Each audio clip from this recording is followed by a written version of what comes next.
Oke, jumpa lagi bersama saya Ketur Sudarma dalam video pembelajaran kali ini tentang diskonto.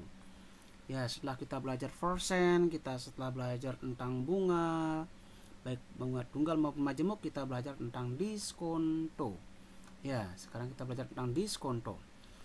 Oke, bagaimanakah pengertian daripada diskonto? Diskonto adalah bunga yang dibayarkan oleh peminjam pada saat menerima pinjaman. Jadi begitu menerima pinjaman, bunga itu harus dibayarkan. Sudah dibayarkan sehingga dalam periode-periodenya akan menghitungkan bunga. Proses perhitungan diskonto menggunakan sistem bunga tunggal seperti yang sudah dijelaskan kemarin. Sehingga untuk menghitung besarnya diskonto hampir sama dengan menghitung besarnya bunga tunggal jika besarnya pinjaman dan suku bunga diskonto diketahui serta jangka waktunya juga diketahui. Jadi perumusannya ya sama. Besar nilai pinjaman pada sistem diskonto nilainya sama dengan jumlah modal yang harus dibayarkan saat jatuh tempo. Jadi bunganya sudah diambil di awal sehingga yang meminjam itu menerima uang lebih kecil daripada besar pinjaman. Karena apa? Karena bunganya sudah dibayarkan. Tetapi pada saat jatuh tempo, maka besar pinjaman itu yang dikembalikan adalah sama dengan besar pinjaman di awal. Oke. Misalkan seorang peminjam meminjam 100.000 dengan diskonto 2% tiap bulan. Maka diskontonya adalah 2% kali 100.000 adalah dapat 2.000. Ya. Maka pada saatnya nanti misalnya dia meminjam dikembalikan 3 bulan, maka karena pembulannya adalah 2.000, maka selama 3 bulan dia adalah 6.000 nantinya. Maka yang dia terima walaupun menjam 100.000, yang dia terima adalah 100.000 dikurangi dengan 3 kali 2.000 atau 6.000, sehingga pada awal peminjaman dia akan menerima 94.000. Jadi walaupun meminjam dia 100.000, dia akan mendapat uang 94.000. Kenapa? Karena 6.000 itu sudah dipotong dengan bunganya. Pada saatnya jatuh tempo lagi 3 bulan yang akan datang, ia harus tetap membayar 100.000. Itulah yang dimaksud dengan diskonto. Oke. Jadi perumusannya jika pinjaman M dengan diskonto 1% bulan dan akan dikembalikan setelah T bulan, maka besar diskontonya adalah M kali I kali T. Ya. Kemudian uang yang dia terima adalah M dikurangi dengan diskonto. Nah, seperti itu ya. Oke, agar lebih jelas mari kita lihat contohnya. Bagaimanakah menentukan nilai diskontonya jika yang diketahui besarnya modal yang diterima peminjam dan I% jika hal itu maka nilai diskontonya adalah seperti tadi ya.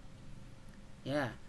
Karena dia misalnya yang diketahui adalah uang yang diterima, padahal dia minjamnya misalnya 100, dia menerima adalah 94.000. Jadi yang diterima itu di akhirnya lebih kecil.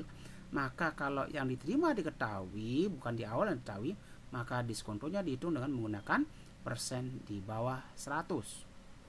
Sekali lagi kenapa dipakai itu? Karena yang terakhir, yang akhirnya itu lebih kecil daripada yang awal. Oke. Contoh. Pinjaman sebesar 2 juta. Oh, di awal diketahui ya, dengan sistem diskonto 3% per bulan dan akan dikembalikan dalam 5 bulan. Tentukanlah nilai diskontonya. Nilai diskontonya adalah 2 juta kali 3% kali 5 bulan. Itu ya. Ya, akan jadilah ini 2 juta kali 3% kali 5 adalah 300.000. Diskontonya 300.000. Jawaban A terjawab. Berapakah modal yang dia terima? Modal yang dia terima adalah minjemnya 2 juta dipotong bunga 300, maka dia menerimanya adalah 1.700.000. Nah, itu ini menggunakan persen biasa karena yang di awal diketahui.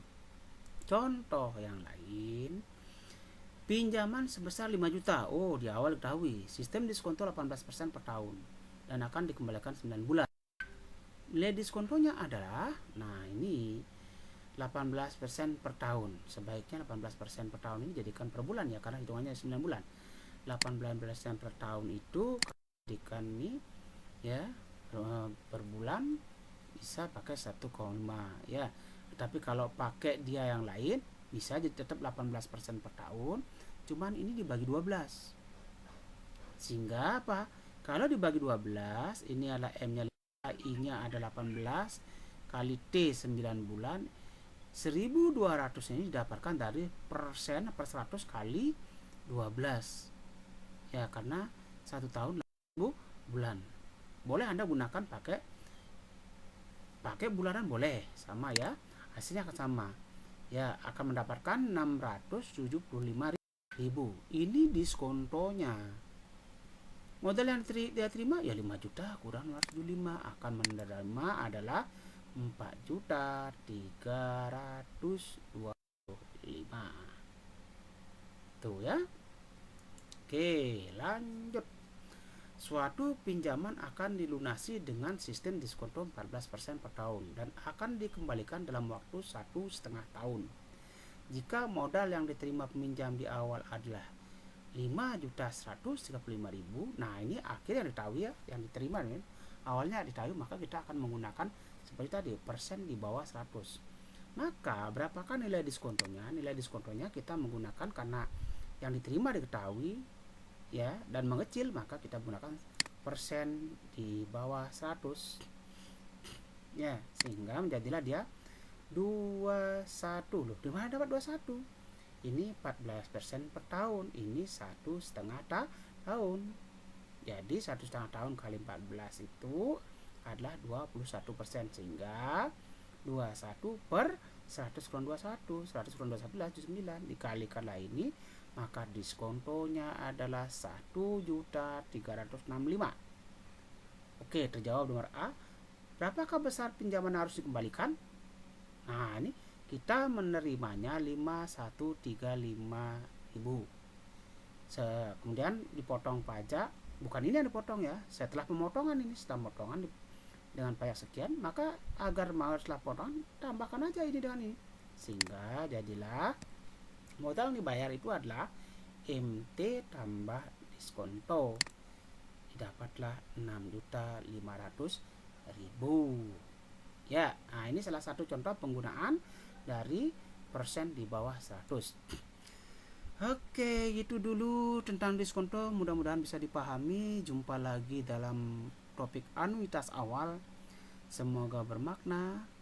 Sekilas tapi berarti, tidak akan ada artinya, tidak akan ada maknanya, tidak akan bermakna apabila tidak dilanjuti dengan mencoba soal latihan. Semoga berhasil. Terima kasih.